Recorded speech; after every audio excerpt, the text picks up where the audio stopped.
preparado un pequeño PowerPoint, a ver, bastante sencillito, simplemente va a seguir un poco las ideas más básicas. Lo que sí que tenía que decir que para mí, bueno, es la primera ocasión que vengo a una escuela de formación del partido y la verdad que es un doble orgullo el estar aquí, por estar con todos los y todas las camaradas y por estar también, tener la oportunidad de estar como ponente en una de las exposiciones, ¿no? Entonces, bueno, esperemos que sea de interés. Decir también que, bueno, pues a mí me parece muy importante el que compartamos estos días aquí, más allá también, por supuesto, de lo importante que son la formación y las charlas y las exposiciones que tenemos, es el hecho también de estar juntos, ¿no? De juntarnos, de bueno, poder hablar con los camaradas personalmente, vernos y demás, ¿no? Porque ese contacto yo creo que no se puede perder en los tiempos que corren de las redes sociales, del Twitter, de la información, que muchas veces pues eso se pierde, ¿no? El estar físicamente, el mirarnos, hablar y bueno, pues el tener ese contacto entre los camaradas y las camaradas, ¿no? Eso es muy importante. Antes de sentarme ya ahí con la exposición, explicar un poco cómo lo he dividido. Ubicación histórica del partido puede suponerse un tema muy, lógicamente, un término muy amplio, muy general, que puede enfocarse ahí muchísimos temas y muchísimas cosas, ¿no? Yo lo he enfocado de tal manera, está dividido en dos partes, una primera parte que es la historia del movimiento obrero en España durante el siglo XIX, con las principales pinceladas, para ponernos un poco en la situación, ¿no? Porque lógicamente como clase trabajadora, como clase obrera, la historia es importantísima y tenemos que saber también de dónde venimos y cómo se suceden los hechos que luego causan todo lo que vamos a explicar. La segunda parte ya estará enfocada bueno, pues desde comienzos del siglo XX y en esta ocasión, esta charla, termina en 1936, ¿vale? Con la victoria del Frente Popular y demás. Y ahora explicaré por qué, básicamente por tiempo y porque quizás, o a mí me gustaría tener una segunda parte, pues explicando ya todo lo que viene. Los datos y la información que se van a dar, yo creo que no va a ser nada nuevo, la inmensa mayoría, o bueno, que más que menos, va a conocer todos estos datos o hechos históricos que se van a comentar, o sea que yo creo que tampoco voy a explicar nada nuevo que seguramente no sepáis, pero va a ser como un poco un repaso histórico, ¿no? En algún momento de nuestras vidas seguro que nos habrá tocado estudiar o aprender o repasar estos hechos históricos, pero desde una perspectiva de clase y desde una perspectiva del movimiento obrero.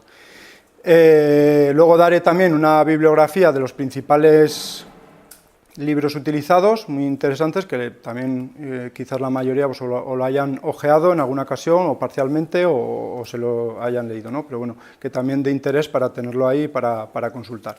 Entonces, bueno, yo no me extiendo más con la presentación, vamos a empezar ya con toda la secuencia de las presentaciones y luego ya cuando finalice, bueno, pues si hay dudas o preguntas, trataré lo máximo posible de responderlas y si no sé alguna cosa, pues me la anotaré, la consultaré y os la paso por mí.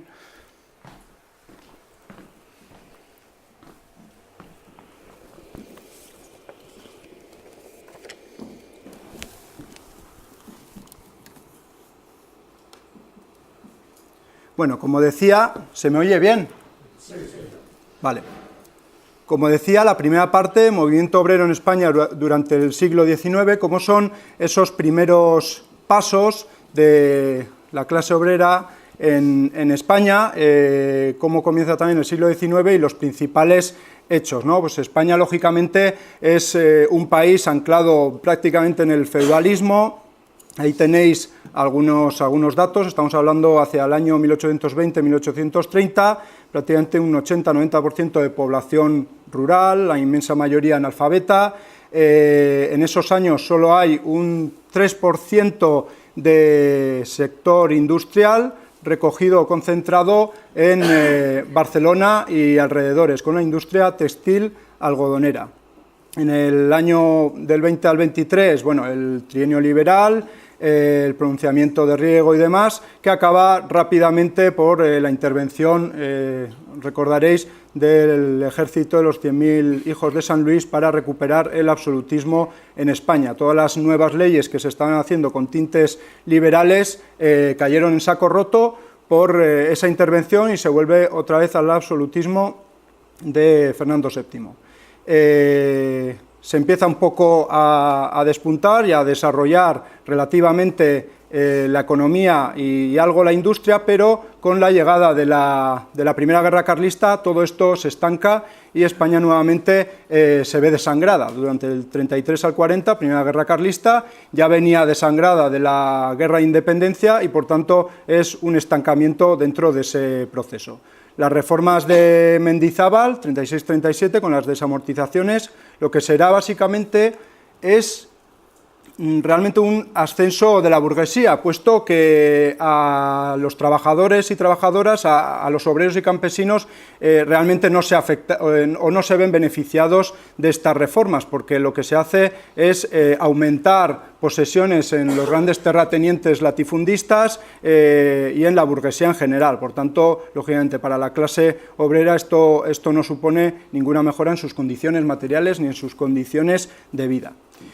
Durante esta época ya nos metemos en los años 40, finales de los 40, 50, empiezan también a llegar las primeras ideas del socialismo utópico, las primeras ideas socialistas a España, bueno, pues con las tesis de Proudhon, de Fourier, el socialismo utópico, etcétera, que se van desarrollando, bueno, pues relativamente a través de intelectuales. Bueno, pues entre otros, un joven en aquella época, Pi Margall, etc. 1830 y 1848, las revoluciones burguesas en Europa, que realmente en España, debido al gran atraso que tiene, al gran subdesarrollo, realmente no tiene una repercusión tangible o real. Sí que puede haber algunos focos, pero no como para considerarlo como tuvieron en otros países o como fue el epicentro, por ejemplo, en Francia. 1848-1850 es interesante porque llegaron, bueno, pues las primeras publicaciones y revistas obreras, que bueno, pues hay que citarlo también, recordando que en 1848 se publica el Manifiesto Comunista, van llegando también las ideas socialistas y marxistas a España, y hay varios intelectuales, como decimos, las empiezan a difundir, como Sixto Cámara, Francisco Pi Margall, bueno, pues varios de ellos, y se fundan revistas como La Cuestión Social, El Amigo del Pueblo, ¿cierto? Mismo nombre que el periódico célebre del revolucionario Marat durante la Revolución Francesa, El Trabajador, La Fraternidad, etcétera, ¿no? Pues con esto se intenta difundir las ideas socialistas, teniendo en cuenta que la inmensa mayoría, o por lo menos más de la mitad de la gente es analfabeta, se hace también difícil llegar a la masa campesina y a la masa obrera. Sí que hay en Barcelona primeros focos del movimiento obrero, que empieza, como digo, en la zona textil barcelonesa, y con un ejemplo interesante porque se llegó a crear una sociedad o una mutua de tejedores de unos 3.000 obreros, una de las primeras experiencias. Nos vamos a un hecho histórico, bueno, pues conocido lógicamente por todos, que marca también mucho de lo que luego vendrá, 1868, lo que se denomina la Gloriosa, o que luego abrirá el periodo que se también dio el nombre sexenio revolucionario, o más bien sexenio democrático, del 68 al 74, que provoca el fin del reinado de Isabel II y su exilio. Ahí la vemos, bueno, pues muy contenta con las maletas, que se va al exilio. Y, por supuesto, empieza una ola de agitaciones y agitación popular. Dentro de este contexto llega también, bueno, pues en esas condiciones que tampoco ahora nos vamos a extender, porque no es marco tampoco de esta charla, pero la primera República Española, que apenas durará, ahí tenéis las fechas, no sé si se ve bien, 11 meses. Sobre todo ahí se analizan, y eso se podría hacer una charla entera sobre ello, del movimiento cantonalista, bueno, incluso Engels escribió un pequeño ensayo, Los bakuninistas en acción, que bueno, comenta un poco los errores de las influencias de los bakuninistas en el movimiento cantonalista, que en definitiva también fue una de las causas que ahogó esa primera República Española. Bueno, se derriba con un golpe militar, el general Pavía. Y entramos un poco en el contexto a nivel internacional también y dentro de España, que tendrá sus ecos, con la Primera Internacional, que bueno, apenas dura unos años, del 64 al 72, porque habrá ahí pues, bastantes divisiones, básicamente dos tesis. 1864, como se ve ahí, se funda en Londres, pero luego ahí comienzan ya las tensiones y las luchas por dos formas de ver, ¿no? El movimiento, la lucha obrera, las tesis de Marx, el marxismo, y luego las tesis y los seguidores de Bakunin, que al final además acabarán acabarán bueno, rompiendo y finalizando con la Primera Internacional, con varias tensiones y demás. En diciembre de 1868 es interesante porque se funda la primera agrupación española adherida a la Internacional en España.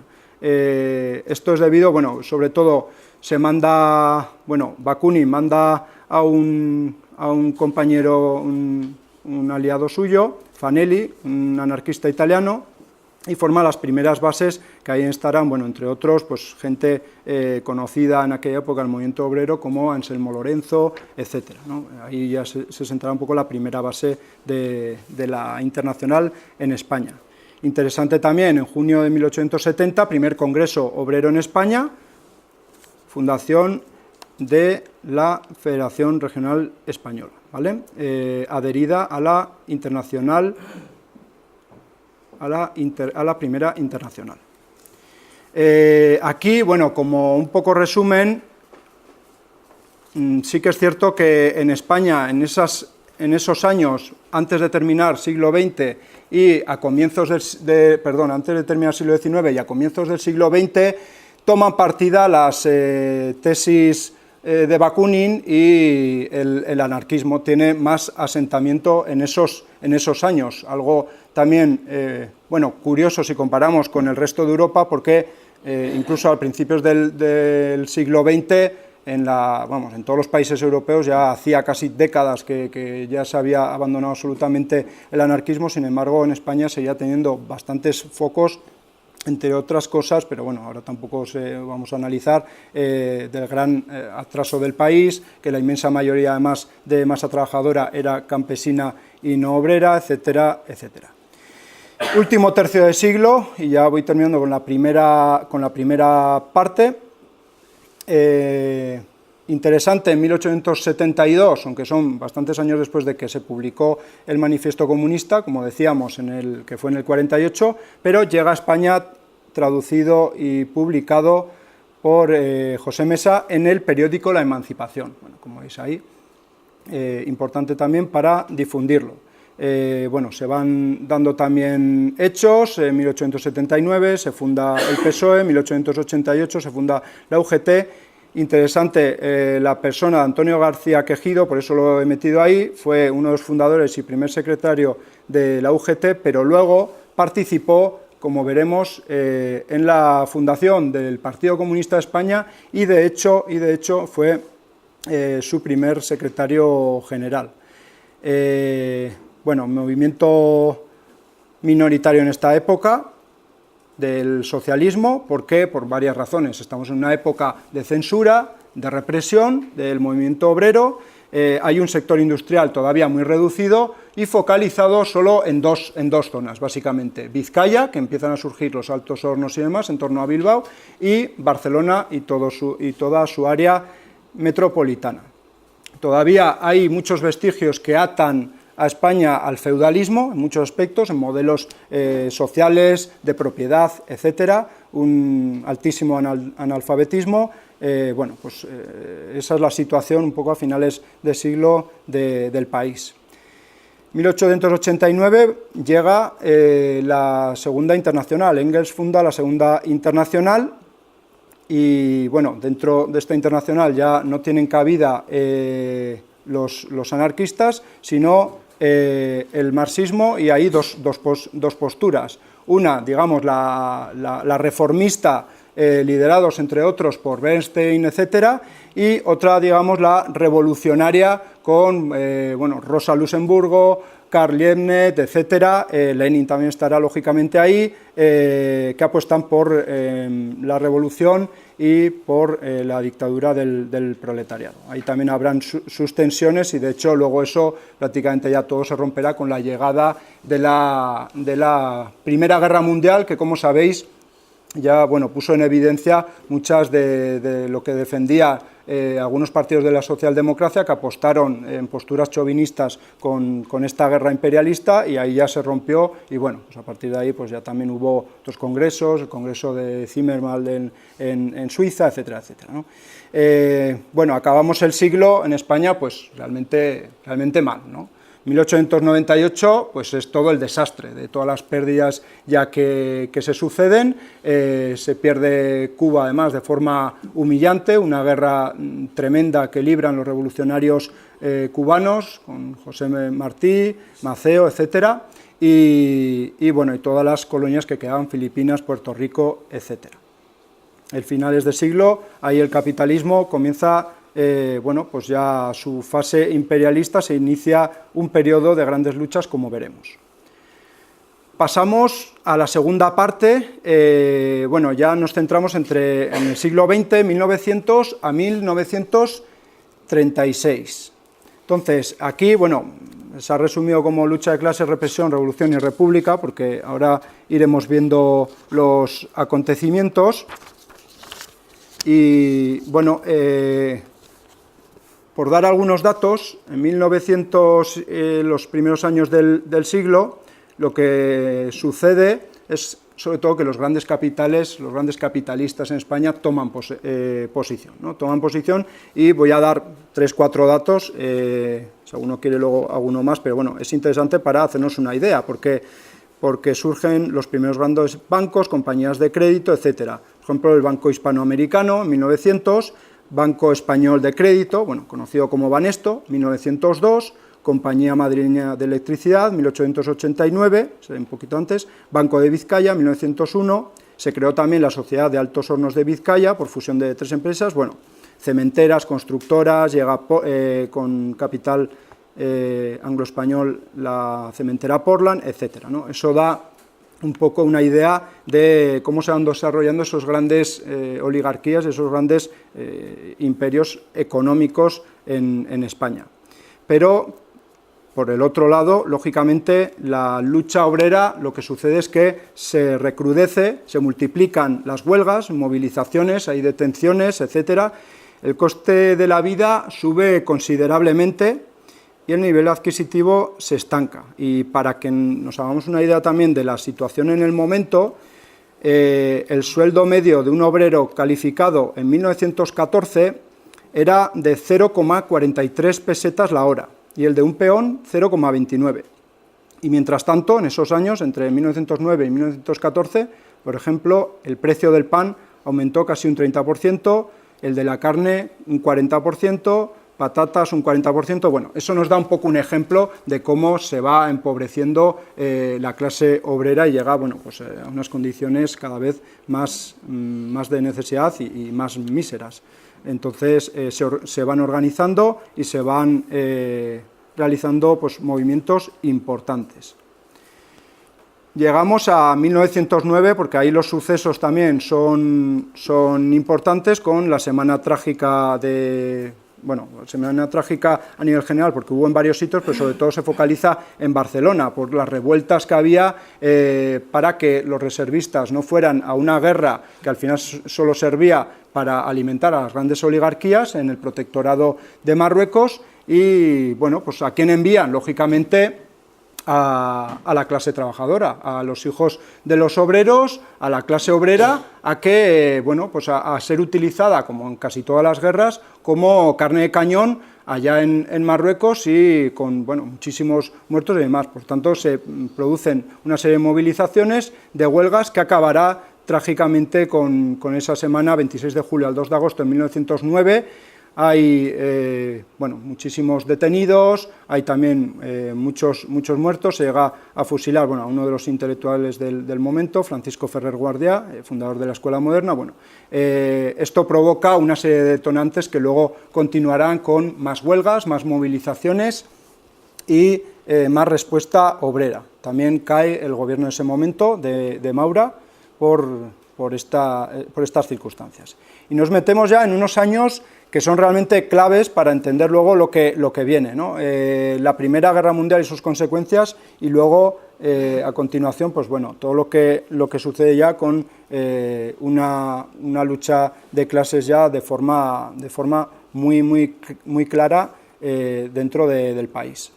Entonces, como habíamos dicho, estamos en un momento que cada vez se estaba teniendo más beneficios para las empresas, pero al llegar la Primera Guerra Mundial, aprovechando también esa neutralidad del país, pues los capitalistas hicieron su agosto de tal manera que multiplicaron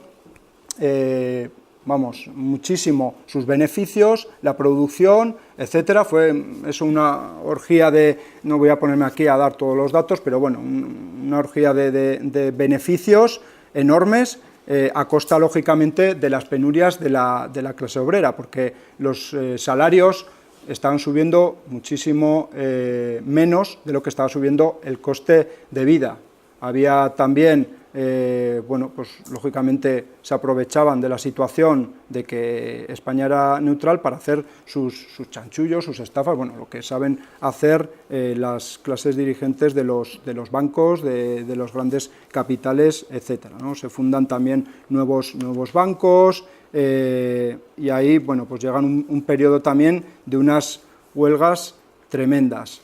¿Qué sucede? Bueno, pues en este momento cada vez más gente toma conciencia y se politiza. Muchísima gente del campo y del sector industrial lo que hace es acercarse ya a movimientos y a organizaciones obreras o sindicatos, pues digamos ya toma partido y adquiere conciencia, y por tanto a través de esa organización lo que se hace es combatir, ¿no?, contra ese capitalismo atroz que está ahogando a la clase obrera.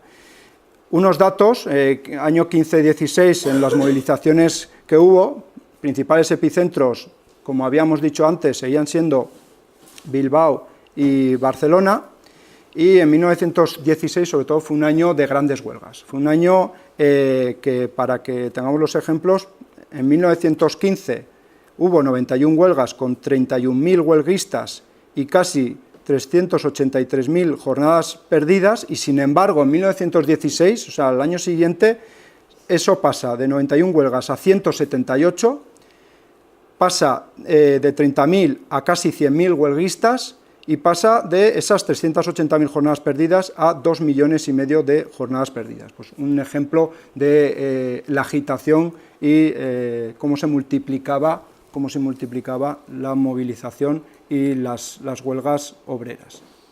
Y llegamos a 1917, un año también muy convulso, de mucha movilización, y con la gran huelga de agosto, que bueno, prácticamente paralizó el país. 13 y 14 de agosto el paro fue total en muchos sitios, sobre todo en Vizcaya. En Vizcaya más de 100.000 obreros de huelga, para las poblaciones de la época es una barbaridad. También bueno, hubo bastante movilización, Madrid, Bilbao, Barcelona, etcétera, pero el resultado, lógicamente, el ejército no se queda impasible. ¿Qué hace el gobierno? Bueno, saca el ejército a la calle, saca las ametralladoras, hay barricadas.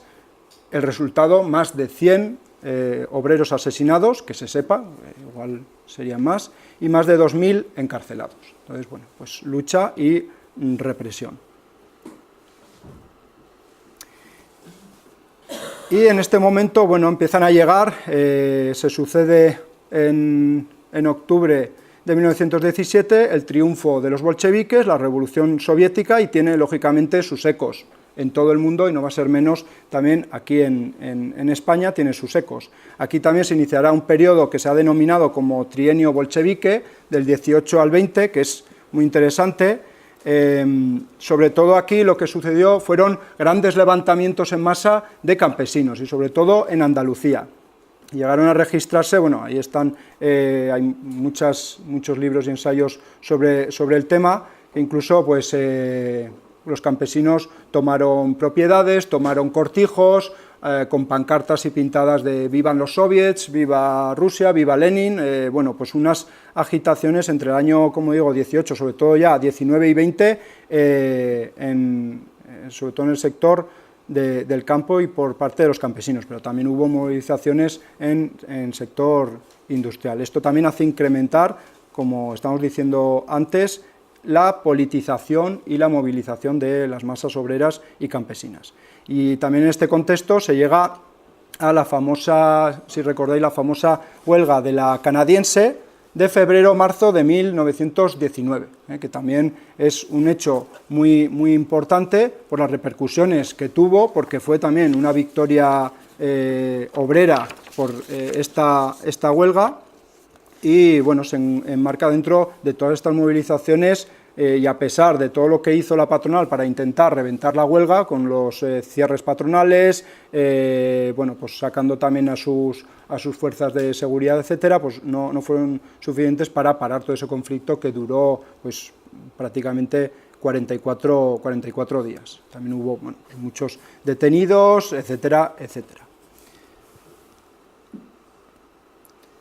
Aquí también se enmarca un episodio pues, también bastante negativo para la clase obrera por todos los que cayeron, sobre todo en la zona de Barcelona, porque lo que se ha denominado como el pistolerismo, bueno, hubo en varios sitios, pero sobre todo en Barcelona y alrededores, lo que sucedió es básicamente que fue una guerra entre la postura que había adoptado el anarcosindicalismo, sobre todo liderado por la CNT, que lo que en vez de responder a la patronal y al capital con movilización y con organización obrera, respondió con la violencia individual. Y entonces eso le llevó, bueno, de hecho, acabaron el periodo mal, porque al final lo que se hace es responder ojo por ojo con un asesinato de un obrero por otro de un patrón, pero desde luego la correlación de fuerzas no era la misma, y al final el resultado fue que cayeron cientos de obreros acribillados durante esos años, menos bueno, pues de la patronal, pero al final eso no lleva a nada y no lleva a cambiar ni el sistema, ni el modelo, ni a derribar la monarquía en este caso, ¿no?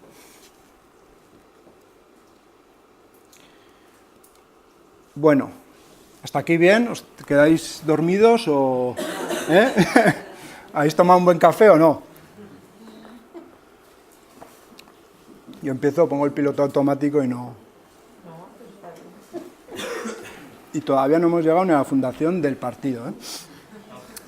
Bueno, llega dentro de poco. A ver, que ahora tenemos 11:30, tengo todavía media hora. Bueno, a ver, llegamos a un hecho clave. La Internacional Comunista.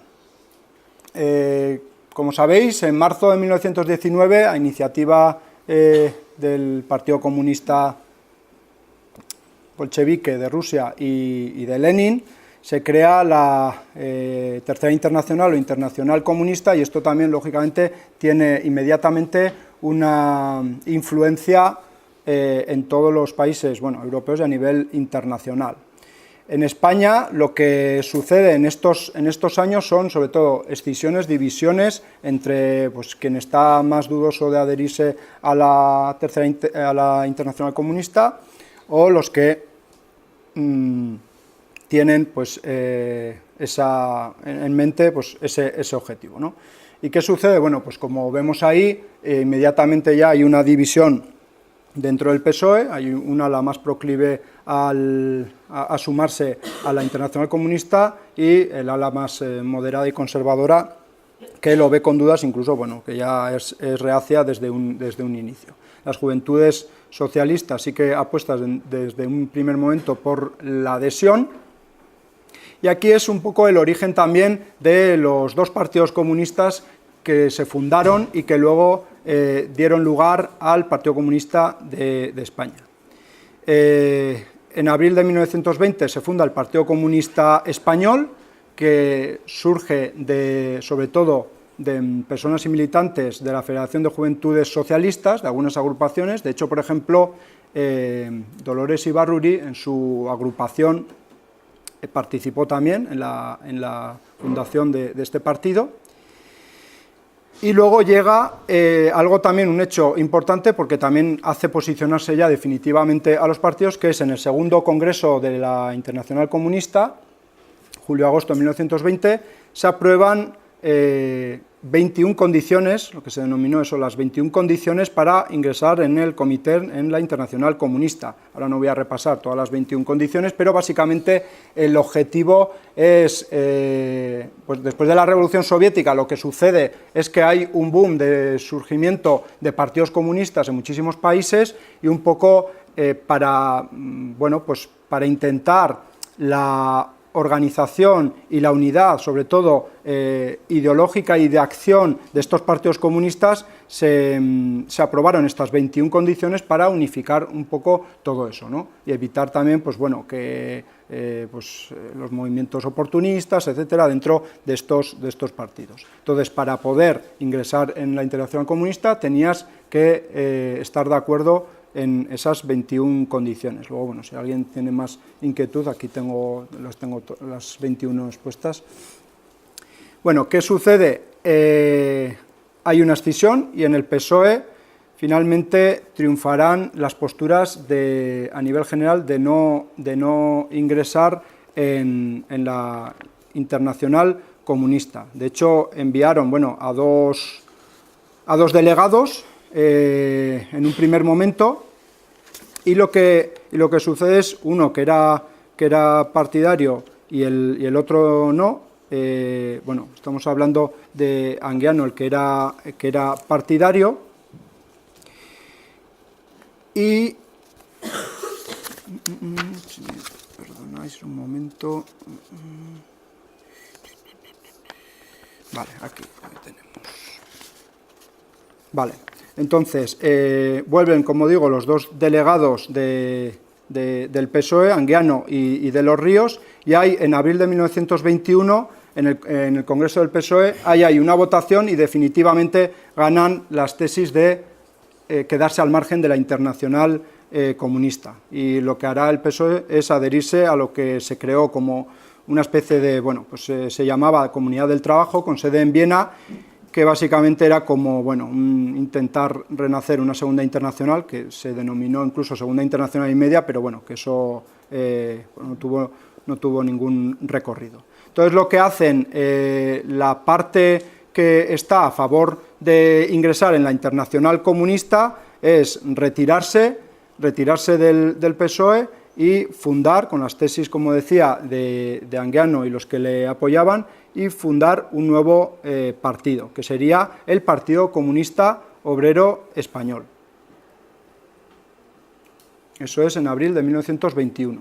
Entonces, en definitiva, el nacimiento del Partido Comunista de España viene por estos dos partidos, porque, según además consignas de la Internacional Comunista, en cada país se debía hacer lo posible para que hubiese un solo partido comunista, para no dividir las fuerzas, sino agruparlas. Por tanto, en base a eso, bueno, pues ya vemos ahí también las fechas de fundación del Partido Comunista Español y el Partido Comunista Obrero Español, y del 7 al 14 de noviembre de 1921 se produce la conferencia de fusión de los dos partidos. Por tanto, ahí es la fecha en la que nace el PC, nace el Partido Comunista de España.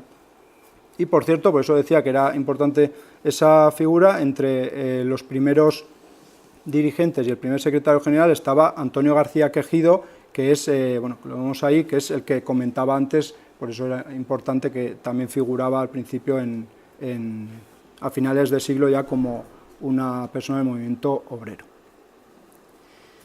Bueno, tenemos más datos que bueno, a algunos seguro que les suena. El primer órgano que se editó unos años antes de iniciarse mundo obrero fue la antorcha, fue el principal medio de difusión del partido, y el principal objetivo del partido, ya desde el primer momento, lógicamente, un frente único de la clase obrera, intentar unificar, unidad de acción para intentar derribar la monarquía e ir por la senda de la revolución democrática.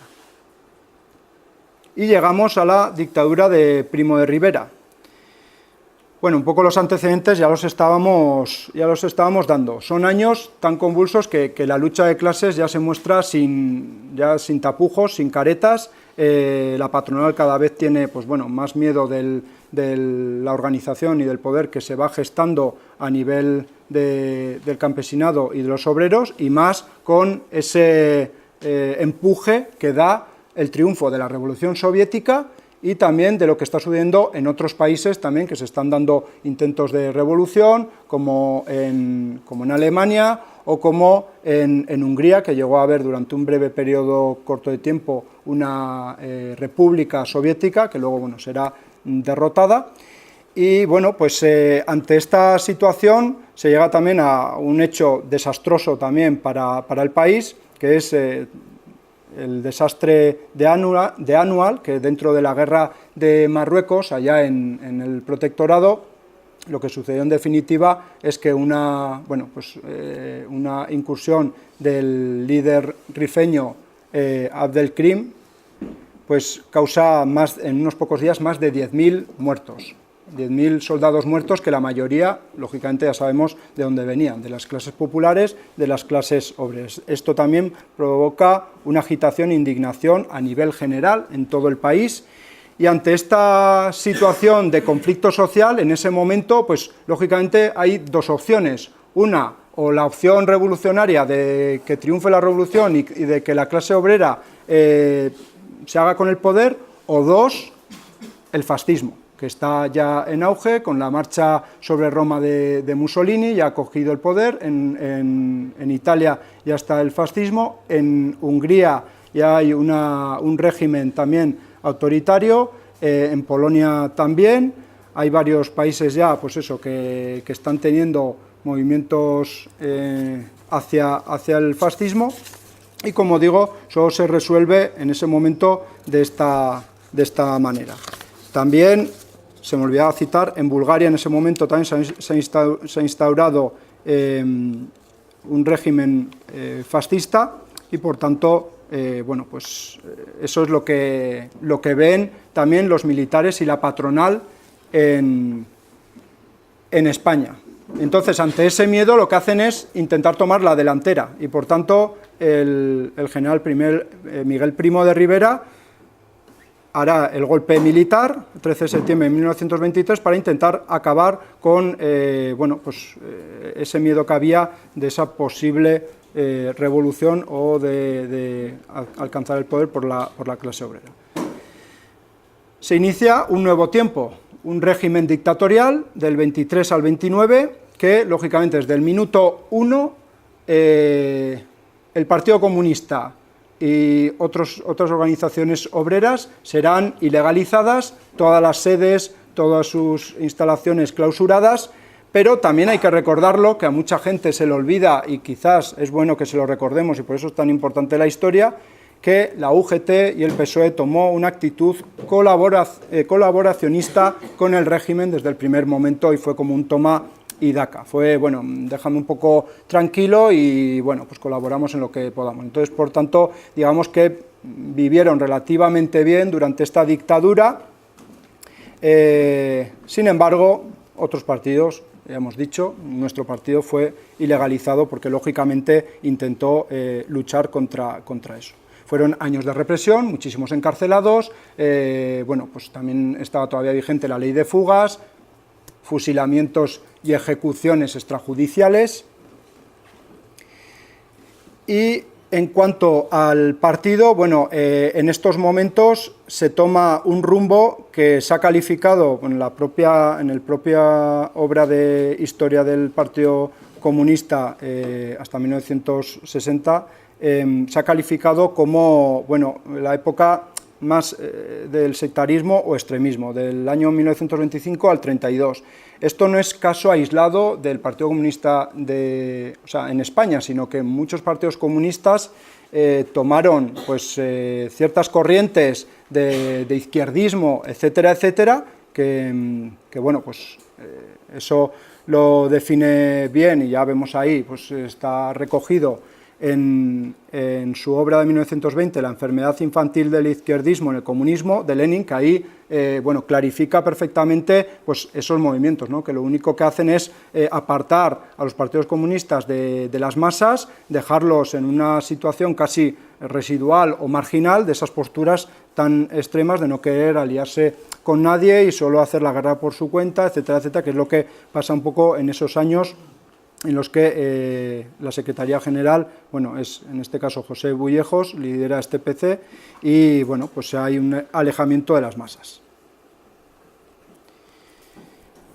Y se comienza el rumbo hacia la Segunda República. Cae en enero de 1930 la dictadura de Primo de Rivera, pero bueno, sigue esa dictadura entre comillas con el gobierno Berenguer. A comienzos de marzo de ese año, el Partido Comunista celebra una conferencia nacional en Bilbao, que se llamó Conferencia de Pamplona, lógicamente estaba ilegalizado por tema pues, clandestino, le denominó así, para intentar reorganizarse. Se sucede también, importante, el Pacto de San Sebastián, de agosto de 1930, que los principales partidos republicanos burgueses, bueno, ahí estaba Alianza Republicana, los radicales republicanos de Lerroux, etcétera, etcétera, para intentar traer la República.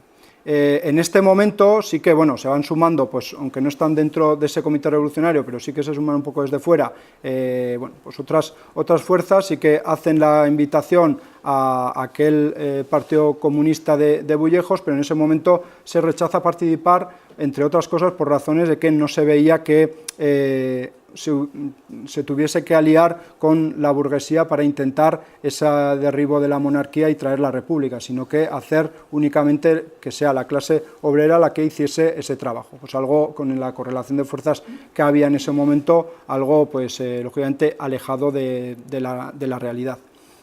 En noviembre y diciembre de ese año, grandes movilizaciones, bueno, veis ahí un poco los datos. Finales de ese año, la famosa sublevación en Jaca, liderada por Fermín Galán y Ángel García, que no triunfa y además inmediatamente serán fusilados. Bueno, pues tampoco ahora es la charla sobre la Segunda República, porque lógicamente le podría hablar en varias de ellas y se debe hablar, pero es un poco por dar las pinceladas y ubicarnos, ¿no? Elecciones del 12 de abril de 1931, que triunfa, como sabemos, las candidaturas republicanas y socialistas, principalmente en las grandes ciudades. El 14 de abril se proclama oficialmente la Segunda República. Y en este momento importante el viraje o el cambio del PC. El partido lo que hace es bueno, dar un cambio bastante importante en su dirección, etcétera, etcétera. También es cierto que llevaba ya una década de existencia luchando para derribar la monarquía. Eso hay que ponerlo lógicamente en valor. Entonces, lo que había pasado es, como habíamos dicho, esas actitudes habían alejado al partido de las masas. Y en marzo de 1932, esto es muy importante, en Sevilla se celebra el cuarto congreso del Partido Comunista de España. Entonces aquí hay una división entre las tesis que siguen apostando por ese, digamos, extremismo o sectarismo de Bullejos y las tesis de unidad obrera que está ahí, bueno, ahí pone Díaz, pero bueno, es Díaz, luego ya lo pongo bien. José Díaz, Dolores Ibarruri, etcétera, ¿no? Pues que apuestan lógicamente por la unidad obrera y por alianzas para intentar pues llevar a cabo la revolución democrática en el país. Vencen finalmente estas tesis y se constituye un nuevo comité central, ahí veis un poco algunos de los nombres, en el que José Díaz será el nuevo secretario general desde 1932 a 1942. En este momento ya podemos considerar que el Partido Comunista ya es un partido pues, con cierta madurez, con experiencia también en la lucha, con asentamiento también ideológico, lleva años de recorrido y con un objetivo claro, la unidad de la clase trabajadora, de la clase obrera, para alcanzar un objetivo, que es la revolución democrática en España. Dentro de este periodo, pues lógicamente tenemos que destacar durante el año 34, bueno, todas las movilizaciones que hubo y una en concreto, que fue la Revolución de Octubre, con principal recorrido en Asturias.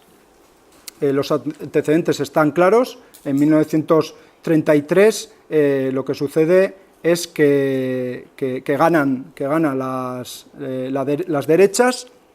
Hay un repliegue un poco de las fuerzas de izquierdas, de las fuerzas revolucionarias, y además se empiezan a anular muchas de las leyes progresistas y de las leyes en favor del pueblo que se habían ido aprobando antes. Por cierto, bueno, ahí cito un nombre porque yo creo que es también importante para nuestra historia, porque el primer diputado comunista en esas elecciones es Cayetano Bolívar. Entonces, bueno, como en 1934 se iniciaron también esas negociaciones entre Lerroux y la CEDA de Gil Robles, con la posible entrada en el poder, con la posible entrada en el gobierno de la CEDA. Esta, lógicamente, mueve y hace unas movilizaciones en masa, una respuesta obrera ante eso. El partido y Gil Robles representa, lógicamente, y de hecho él es un ferviente seguidor y admirador de Mussolini, y es directamente el fascismo en las puertas de casa, ¿no? Entonces, hay una organización inmediata de movilizaciones, de huelgas. Esto desencadena los hechos de la Revolución de Octubre de 1934, que sobre todo, como ya sabemos, pues donde tuvo mayor repercusión fue en Asturias, que ahí hubo varios días en los que los obreros, los mineros, tomaron el poder y resistieron con lo que pudieron, pero resistieron, yo creo que heroicamente, con cartuchos de dinamita, etcétera. Bueno, eso ya sabemos también bastante esa parte de la historia. Pero ¿cómo se llegó a eso? Pues no se llegó por arte de magia o porque llueve del cielo, sino por la organización, tan importante, por la organización. ¿Y cómo se gestó? Bueno, pues se creó un comité revolucionario en los que formaban parte un montón de organizaciones obreras, partidos y sindicatos. Ahí tenéis un recorrido así rápido: UGT, PSOE, CNT, Alianza Obrera, Bloque Obrero y Campesino y el PC.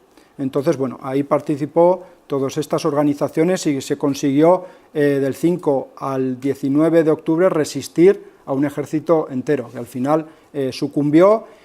La represión, brutal, y ahí están los datos, y hay muchísimos libros que hablan específicamente sobre ello, y además es algo muy, muy interesante, que se calcule, pues hubo más de 2.000 muertos, ejecutados. Luego, después también de eso, meses después, siguieron haciendo fusilamientos y miles de detenidos.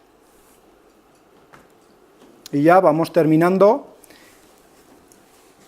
¿Cuál es el objetivo en este momento del partido? El Frente Único contra el fascismo. El fascismo a nivel europeo se ve que en el 33 ya había subido, ya se había hecho Hitler con el poder en Alemania. El fascismo cada vez está más claro que es la gran amenaza para la clase obrera, incluso para cualquier persona que sin considerarse de izquierdas, pues por lo menos defienda la democracia, es una amenaza contra todo eso. Por tanto, se quiere hacer un frente único contra el fascismo que se ve que está ya ahí en las puertas. Para ello también es muy importante señalar, en 1935, ahí vemos el 7º Congreso de la Internacional Comunista, que fueron los delegados del partido, fueron José Díaz y Dolores Ibárruri. Bueno, ahí los vemos en la imagen, y fueron como delegados, y es muy importante este congreso porque ahí se establecieron las famosas bases de Dimitrov, de los frentes populares ante el peligro del fascismo, ¿no? Entonces, bueno, nada más volver a España, lo que se hace es impulsar la creación de un bloque popular antifascista. con todos los partidos. Ahí no se miraba si fueses más de izquierdas o más republicano o menos republicano, sino sobre todo frenar ese avance del fascismo. Y esto desembocará el 15 de enero de 1936 en la firma del Pacto del Frente Popular, que luego concurrirá un mes después a las elecciones de 1936.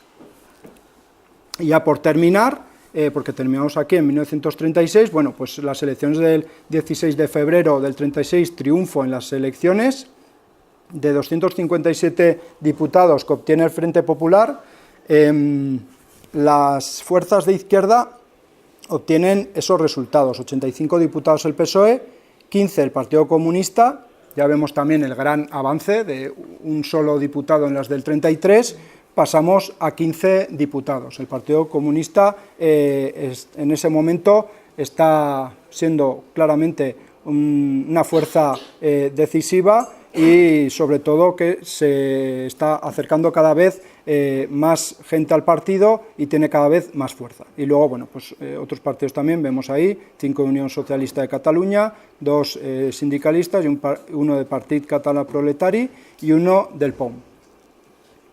Y bueno, lógicamente esto ya, el fascismo y la derecha ya lo tenía muy en mente. En cuanto sabe que pierde las elecciones, incluso desde antes ya se estaban organizando y bueno, pues se organizaron para derribar esa democracia, para derribar la república y el golpe militar del 18 de julio.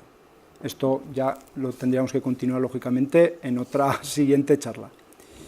Y bueno, me gustaría terminar en el contexto también de 1936, con ya el golpe militar y las amenazas del fascismo que se ciernen sobre España, con 2 vídeos muy cortos de 1 minuto de José Díaz y Dolores Ibarruri. Pues bueno, no sé, claro, no tenemos altavoces, no sé si se va a oír bien, pero a ver. Aisea, ¿no está por aquí? No, espera, si no, era para el volumen, para ponerlo aquí, a ver si está a tope. Ah, está a tope, vale. Bueno, a ver si se oye. Y ya con esto, ahí va, espera, Tranquilos que nos voy a dar otra vez la charla. A ver, aquí, a ver si...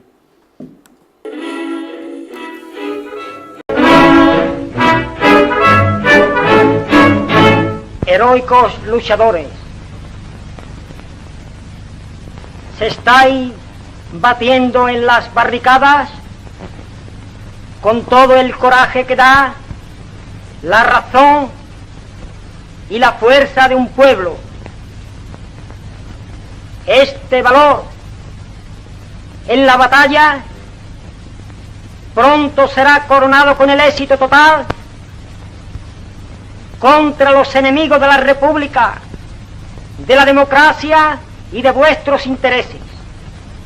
Un esfuerzo más, valientes milicianos, un esfuerzo más, heroicos aviadores, un esfuerzo más, intrépidos marinos, un esfuerzo más de todo el pueblo popular, y pronto habrá sucumbido ante un pueblo en armas. Adelante, camaradas todos, que pronto será el coronado con el éxito total del pueblo antifascista contra los enemigos de la República y de la patria, que nosotros somos los primeros en defender de una verdadera patria, de paz, de cultura y de bienestar de todo un pueblo que se ha levantado para defender sus intereses, de sus hijos y de todos los antifascistas del mundo. El otro. Sí, era de Sevilla, sevillano, panadero, y desde 1925 ya estaba en el partido.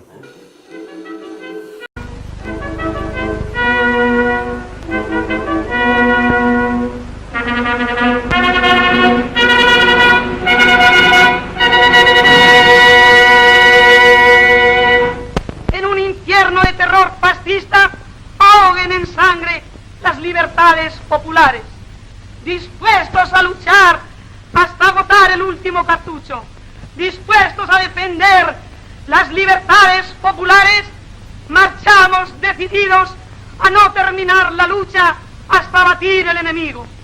Pueblo de España en pie, mujeres, defended la vida de vuestros hijos, defended la libertad de vuestros hombres. Todos los sacrificios imaginables antes que consentir que triunfen las fuerzas que representan un pasado de opresión, un pasado de tiranía. Todos contra la reacción, todos contra el fascismo. Un solo frente, una sola unión, hombro con hombro, unidos todos hasta acabar con el enemigo. Abajo los generales faciosos, abajo los elementos contrarrevolucionarios. ¡Vivan las bravas milicias